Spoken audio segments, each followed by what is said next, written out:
The Big Short, Inside the Doomsday Machine by Michael Lewis.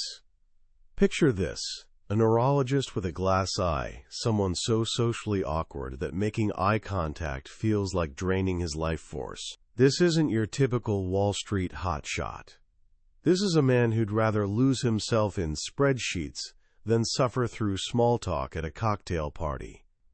Now imagine him, late at night in 2004, hunched over in his dimly lit San Jose office. He's traded his stethoscope for stock portfolios, and while everyone else is riding high on the housing boom, treating real estate like a money-printing machine, he's doing something absolutely bizarre. He's reading mortgage documents, not skimming them, devouring them. Hundreds of these soul-crushingly boring legal papers that would put an insomniac to sleep. And buried in all that fine print he finds it, a secret so devastating, so beautiful in its terrible clarity that it takes his breath away. He sees the future. He watches the entire global economy standing on a cliff's edge, and he knows, not thinks, knows, that it's about to plunge into the abyss. This is 2004, remember. The crash of 2008 is still years away, invisible to everyone else. So what does he do? He bets everything on catastrophe. This is the wild, true story of the ultimate underdogs. A handful of weirdos, misfits, and contrarians who saw the truth while the so-called experts were flying blind. This is the story Michael Lewis captures in his masterpiece, The Big Short. This book didn't just explain what happened when the economy imploded. Lewis turned it into an edge-of-your-seat thriller about greed, delusion, and the incredible guts it takes to bet against the entire world. It became a bestseller, then an Oscar-winning film, and proved once again that Lewis has this uncanny gift for taking impossibly complex financial machinery and showing you the beating human heart inside it. Today we're diving into that story together. Here's what I promise you. By the time we're done, you won't just understand how the world economy nearly destroyed itself. You'll meet the brilliant oddballs who figured it out first. You'll learn how to tell the difference between what everyone believes and what's actually true. And you'll discover something powerful about looking at the world exactly as it is, not as you wish it were. This isn't just about money. It's about seeing what others can't see and having the guts to act on it. Our story begins quietly, in that small California office with Dr. Michael Burry. Burry was a man more comfortable inside his own mind than anywhere else on earth. That childhood cancer that claimed his eye left him with more than just a glass replacement. It left him feeling like a perpetual outsider, someone who could never quite crack the code of human interaction. Social cues bounced off him like radio signals from space. So he retreated into what made sense: logic, order, numbers. While pulling brutal 14-hour shifts as a medical resident, he'd stay up half the night, writing about investment ideas on his blog.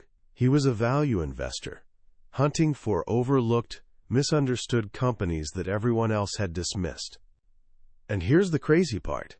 He was so ridiculously good at it that legendary investors started secretly following his blog, watching this unknown doctor make one brilliant call after another, right in the middle of the dot-com insanity. When he finally quit medicine to start his own fund, Scion Capital, these investing legends tracked him down. One of them, the famous Joel Greenblatt, actually told him, "I've been waiting for you to leave medicine." They handed him millions, not because he was smooth or charming. He definitely wasn't, but because what he wrote was undeniably brilliant. By 2004, Burry was managing hundreds of millions, but something was gnawing at him. He saw a mania building, but this time it wasn't in stocks. It was in housing.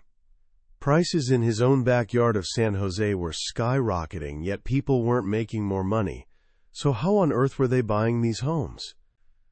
He started digging, and that's when he discovered the subprime mortgage machine.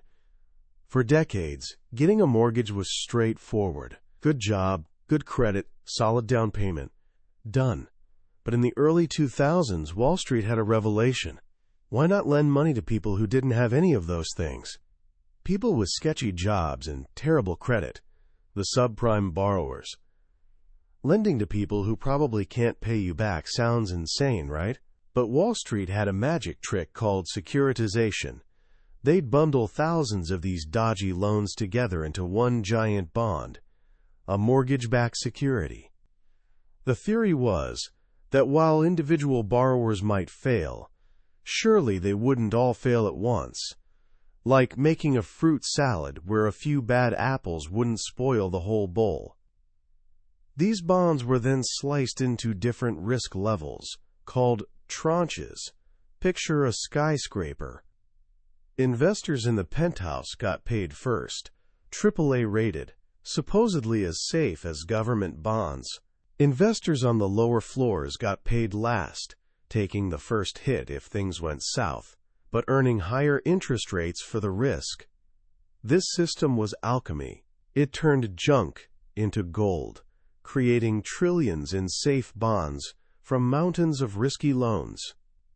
And the machine was hungry, constantly demanding more subprime mortgages to keep churning. Michael Burry, alone in his office, read through these bond prospectuses and discovered that lending standards hadn't just fallen, they'd evaporated completely. Lenders were offering interest-only loans where you never touched the principal. Negative amortizing loans, where your debt actually grew each month. No-doc loans where you didn't have to prove you had a job or any income whatsoever. He found stories like the Mexican strawberry picker, making $14,000 a year, who somehow got a loan for a $724,000 house. Burry realized this wasn't accidental. The system was designed to fail. Many loans had teaser rates, affordable for 2 years, then exploding to unpayable levels. The lenders didn't care because they weren't keeping these loans. They were selling them to Wall Street faster than hotcakes, passing the risk to someone else. Burry knew the whole thing was going to explode. The only question was how to bet on it. You couldn't just short the housing market like you could a stock. So Burry had an idea. He'd buy insurance on the riskiest parts of these mortgage bonds.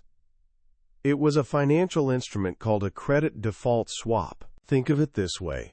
Burry went to the big banks, Goldman Sachs, Deutsche Bank, and said, "I want to buy fire insurance on that house."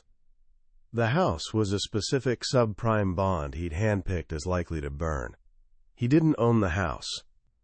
He'd just pay a yearly premium, and if that bond went bad, the bank would pay him its full value.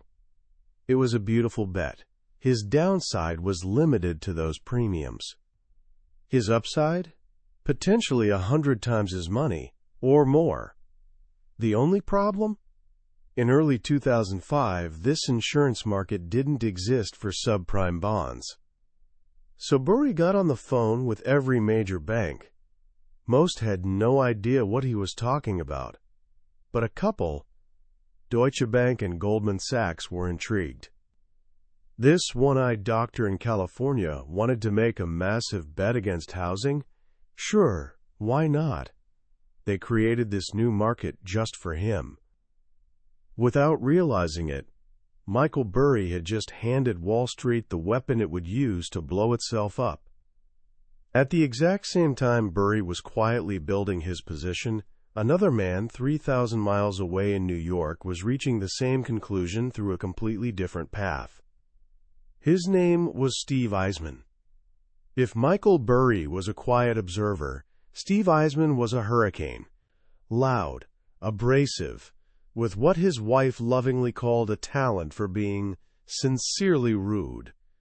He'd grown up in New York, gone to Harvard Law, and hated being a lawyer. His parents got him into investing at Oppenheimer, where he became an equity analyst. And Eisman had a special gift. He loved telling people to sell. He had this deep, almost moral fury at the stupidity and corruption he saw everywhere in finance. He couldn't help but call it out, loudly and often. In the late 90s, he'd covered the first wave of subprime lenders and watched them all collapse spectacularly. He learned a lesson that stuck. Wall Street didn't care what it sold. A few years later, he went on a crusade against a giant consumer lender called Household Finance. He discovered they were tricking customers into thinking their 12.5% mortgage was actually 7%. Blatant fraud, he thought. He called reporters, pestered regulators, did everything to expose them. And what happened? The company paid a fine, and the CEO walked away with $100 million. Eisman was genuinely stunned. They should have taken the CEO out and hung him up by his testicles, he said. That was his crystallizing moment. He realized an entire industry existed simply to rip people off, and the regulators weren't going to stop it. So by 2005, when the subprime machine was roaring back bigger and crazier, Eisman and his small team at Front Point Partners were deeply suspicious. His team included Vincent Daniel, a meticulous cynic from Queens who trusted no one, and Danny Moses, his head trader, who once asked a Wall Street salesman, "I just want to know one thing. How are you going to screw me?" They knew this new boom was insane. Subprime loans had exploded from $130 billion in 2000 to over $600 billion by 2005, and the quality kept deteriorating. In the 90s, most were fixed rate.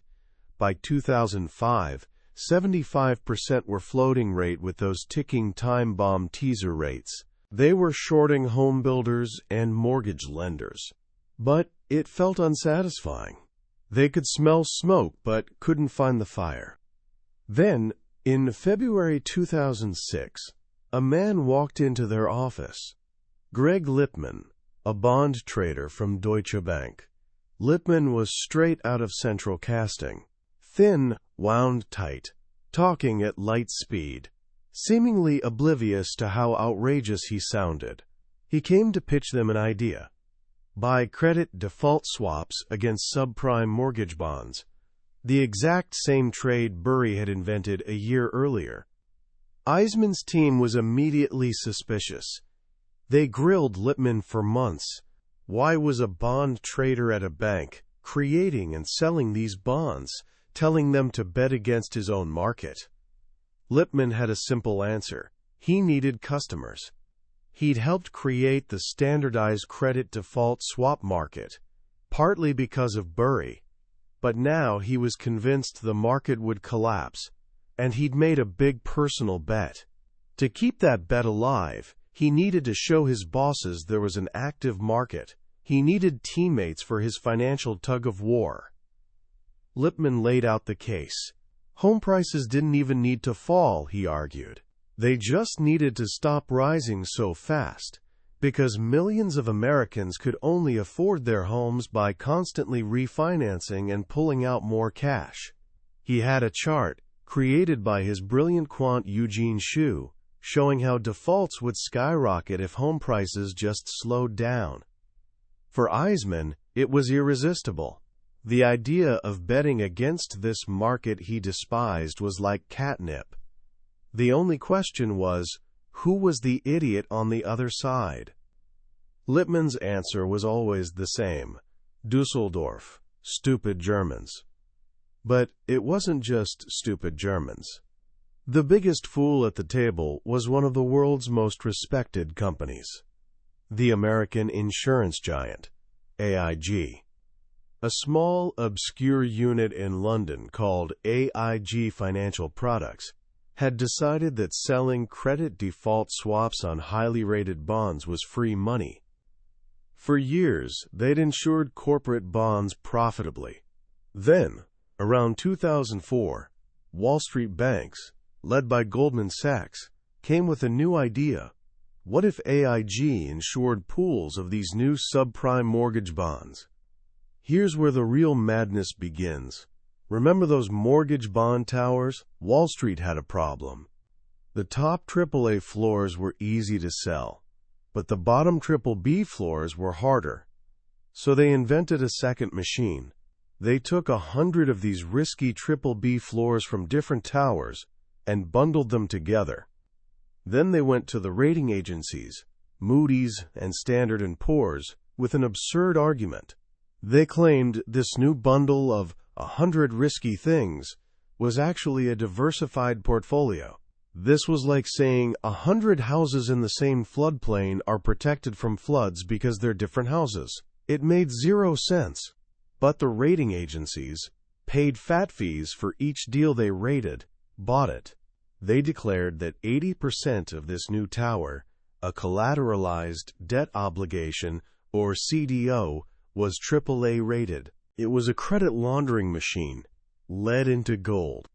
AIG looked at these newly minted AAA CDOs and thought they were the same safe investments they'd always insured. They didn't realize what they were insuring had gone from 2% subprime to 95% subprime. They'd effectively become the world's biggest owner of the riskiest mortgage bonds without anyone, from the CEO down, seeming to understand. For a few million in premiums, AIG had taken on the risk that tens of billions would simply vanish. This created a feedback loop. AIG's willingness to insure CDOs created demand for them. Wall Street's appetite for CDOs created demand for BBB bonds. And that created demand for subprime loans themselves. The Doomsday Machine was running full throttle. And it got crazier. There weren't enough real subprime loans to feed the machine. So Wall Street invented synthetic CDOs. When Burry or Eisman bought a credit default swap, they were betting a bond would fail. What Wall Street realized was that this bet, this insurance policy, could be treated as a bond itself. They could create a CDO made not of actual mortgages, but of nothing but these side bets. They were creating risk out of thin air. When Eisman realized this, he was floored. They weren't just finding unqualified borrowers. They were creating fake ones 100 times over. That's why the losses would dwarf anyone's imagination. While Burry and Eisman were digging into the machine's guts, a third group of outsiders stumbled onto the trade almost by accident. Charlie Ledley and Jamie Mai, two guys in their 30s running a tiny fund called Cornwall Capital out of a Berkeley backyard shed. They'd started with just $110,000 in a Schwab account. They weren't experts in anything. Their strategy was simple. Find bets where the market was certain something wouldn't happen, then buy cheap options that it would. Lottery tickets. But only when the lottery had mispriced the odds. They called it event-driven investing. They made fortunes betting on a credit card company, a European cable company, an oxygen tank delivery service.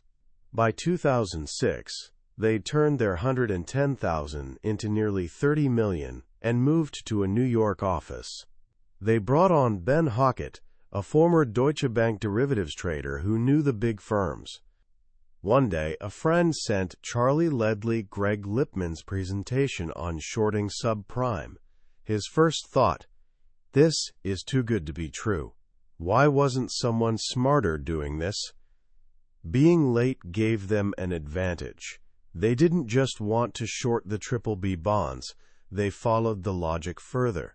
If the BBB bonds making up CDOs were junk, then the CDOs themselves were junk. All of them. Even the supposedly safe higher floors. They discovered something incredible. The market charged far less to insure the safe AA tranches of a CDO than the risky BBB bonds the CDO was made from. Like finding out fire insurance on the penthouse costs a fraction of insuring the ground floor, even though you know the whole building is a tinderbox. The perfect Cornwall Capital trade. A cheap bet with an explosive payoff. They started calling banks. Lehman Brothers laughed at them. Goldman Sachs didn't want their business. JP Morgan fired them as customers. They were nobodies. cornhole capital, some traders called them. They were about to give up when they caught a break. In January 2007, they went to the big annual Subprime conference in Vegas. It was a spectacle of delusion. 7,000 people celebrating an industry that was, at that very moment, beginning to implode. They saw a stripper boasting about her 5 houses. They met CDO managers who admitted they had no idea what was in their products. One, a man named Wing Chow, told Eisman at dinner, "I love guys like you who short my market. Without you, I don't have anything to buy." He needed their short bets to create the synthetic CDOs he sold to clueless investors. In Vegas, Charlie and Ben realized their bet wasn't a long shot at all. It was almost certain, and they found someone willing to sell them insurance, a woman at Morgan Stanley. They scraped together every dollar and made their bet. In total, they bought $205 million in credit default swaps on AA CDO tranches for pennies on the dollar.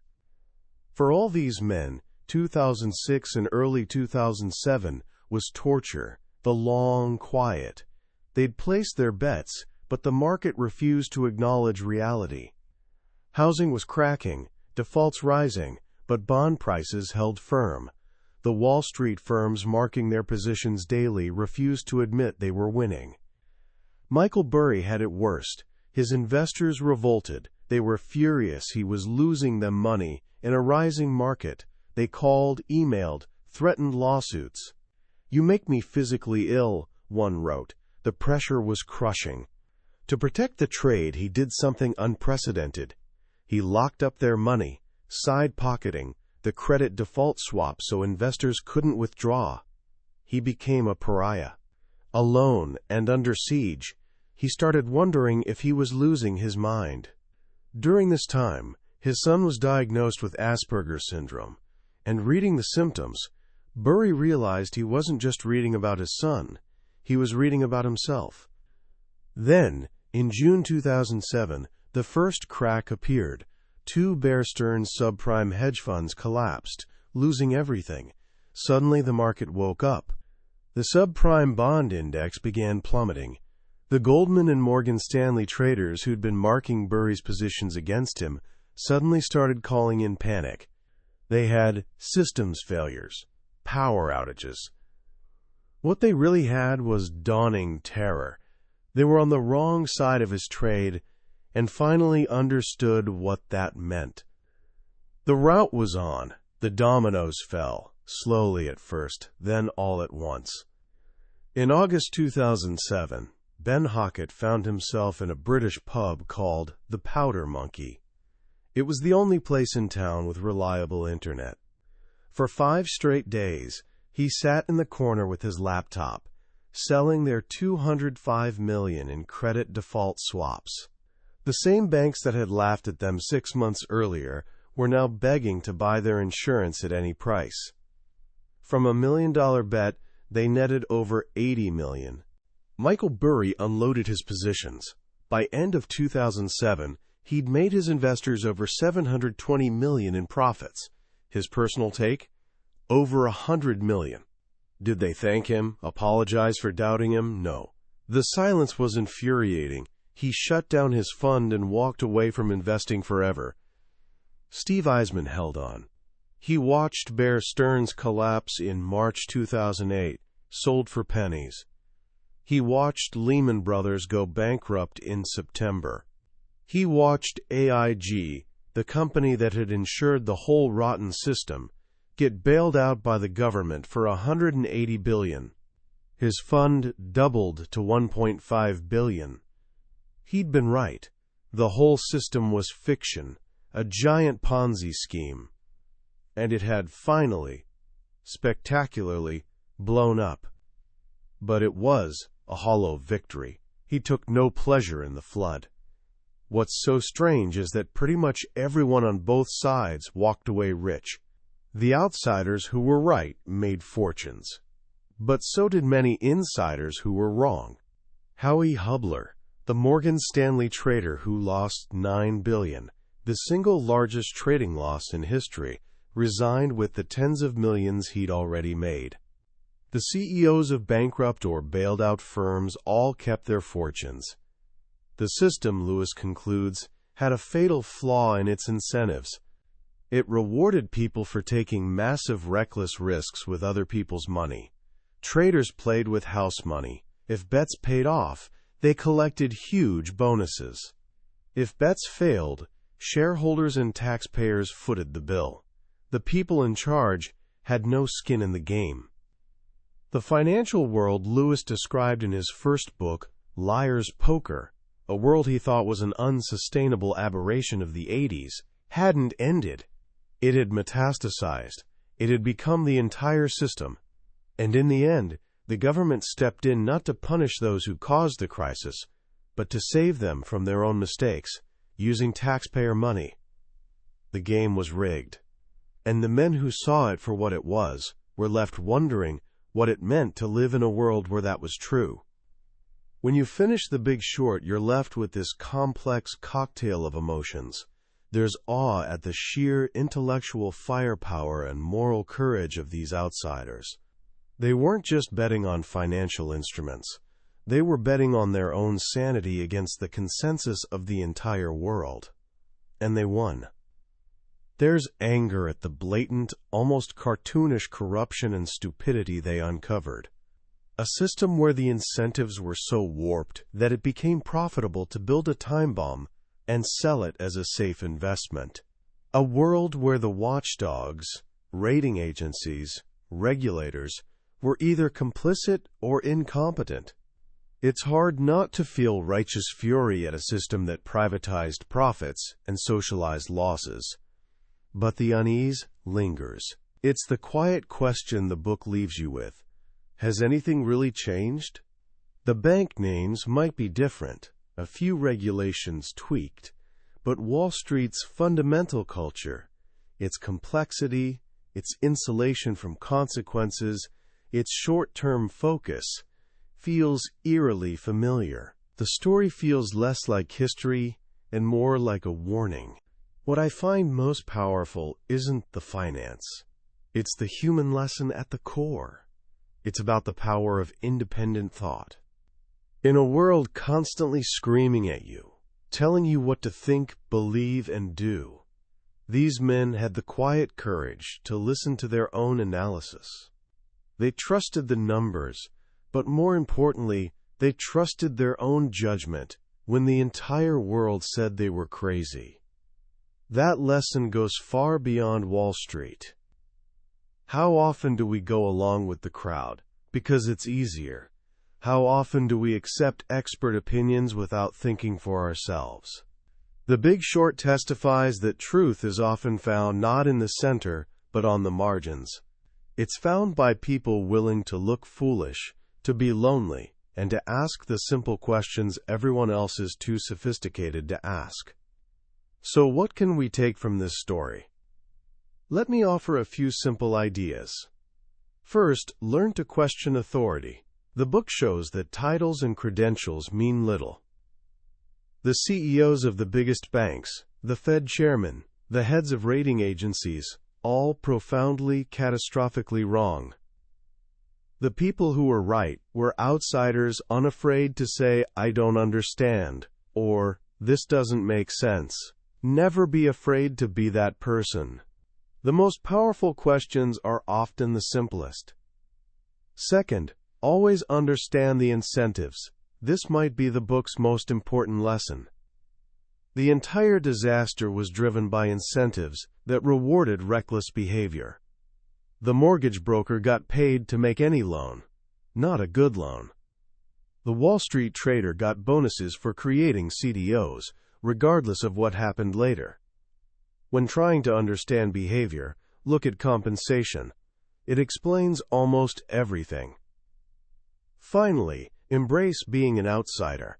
Burry, Eisman, the Cornwall guys, all misfits. They didn't fit Wall Street's smooth, polished culture. And that was their greatest strength.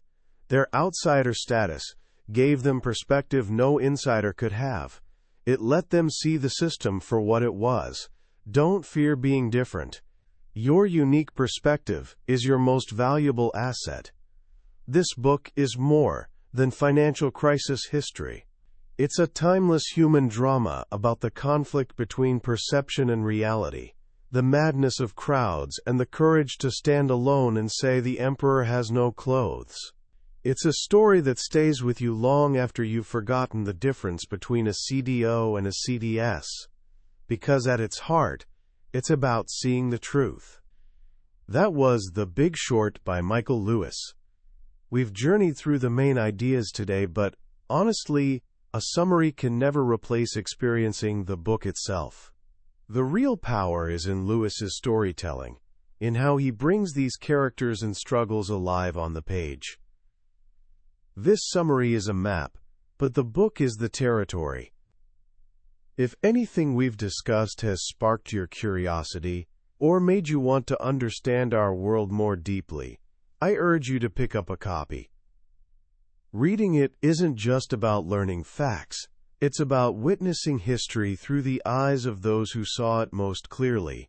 You can find a link in the description below. Also, if you've found this journey valuable, a simple click on the like button and subscribing makes a world of difference. It ensures you won't miss our next exploration into another transformative book that shaped the minds of the world's most successful people. Let's keep learning and growing together.